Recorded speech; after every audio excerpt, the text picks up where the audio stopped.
अस्सलामुअलैकुम dear friends, कैसे हैं आप सब। मैं बिल्कुल ठीक हूँ। उम्मीद है कि आप भी बिल्कुल ठीक होंगे। जी जनाब, आज क्या पकाएं। आज हम पका हम चुके हैं। आज हम लगाएंगे बहुत ही मज़े का तड़का, और वो भी लगाएंगे साग को। साग पकाना आसान है या मुश्किल, ये हर एक की अपनी अपनी सोच है।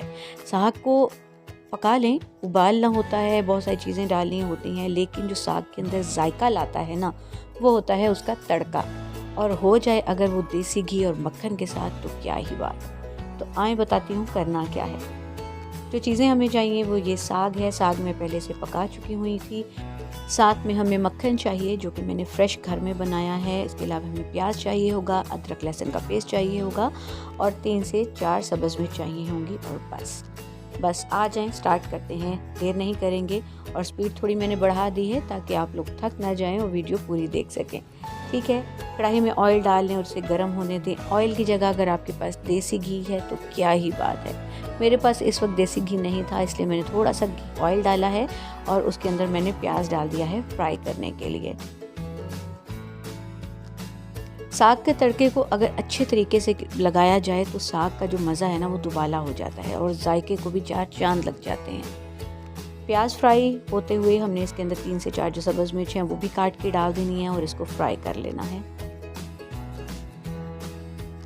ये देखिए, प्याज ने अपना रंग बदलना शुरू कर दिया है, और इसके अंदर अब हम डालेंगे मक्खन। हाँ जी, घर का बना हुआ फ्रेश मक्खन है। इससे जायके में बहुत ही मज़े का जो एक ना मज़ा ही आ जाता है साग के जायके में। मक्खन डाला है, साथ में मैंने अदरक लहसुन का पेस्ट फ्रेश कूट के रखा हुआ था, वो भी मैंने डाल दिया है। अच्छा, साग के तड़के के लिए अगर बेहतरीन बात हो जाएगी अगर हर चीज़ फ्रेश डाली जाए, तो बहुत मज़ा दुबाला हो जाएगा साग का। अच्छा जी, यहाँ पर मैंने डाली है थोड़ी सी धड़ा मिर्च, और उससे साथ ही मैंने थोड़े जायके के लिए नमक भी शामिल कर दिया है। अगर आपने बॉईल करते हुए ही नमक मिर्च अच्छी तीखी रखी है साग के अंदर, तो फिर तड़के के अंदर ना डालें, लेकिन टेस्ट करके देखें, अगर कम है तो आप तड़के में डाल सकते हैं। और बस इसके अंदर हमने डाल देना है अपना पकाया हुआ साग। ये देखें, साग को अच्छे से मिक्स करें। यहाँ पर जो मक्खन मैंने इसमें डाला है ना, उसका थोड़ा पानी, ज़ाहिर है मक्खन जब मेल्ट होता है तो उसके अंदर कुछ एक लस्सी होती है, वो भी मेल्ट होकर मक्खन देसी घी की ही शक्ल इख्तियार कर लेता है। तो वो सारे जायके जब साग के अंदर आ जाते हैं ना, तो साग बेहतरीन मज़े का, बहुत ही मज़े का, मैं बयान नहीं कर पा रही, कि बहुत मज़े का जायका आ जाता है साग में। जैसे दालों को पकाने में सारा जो है ना ज़ोर तड़के पे होता है, कि तड़का ही जायके में 4 चांद लगाएगा, इसी तरह सेम साग की भी बात है। कुछ लोग साग को तड़का नहीं भी लगाते, वैसे ही मक्खन ऊपर डाला और उसको खा लिया, लेकिन अगर इस तरह से तड़का लगाएंगे तो साग बहुत ही मज़े का बनेगा। ये आजमाया हुआ नुस्खा है।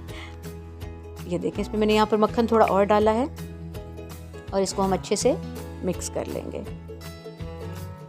और जिस तरह हम सालन की भुनाई करते हैं ना, बस उसी तरह से आम सालन को ज़रा ज़्यादा टाइम लग जाता है।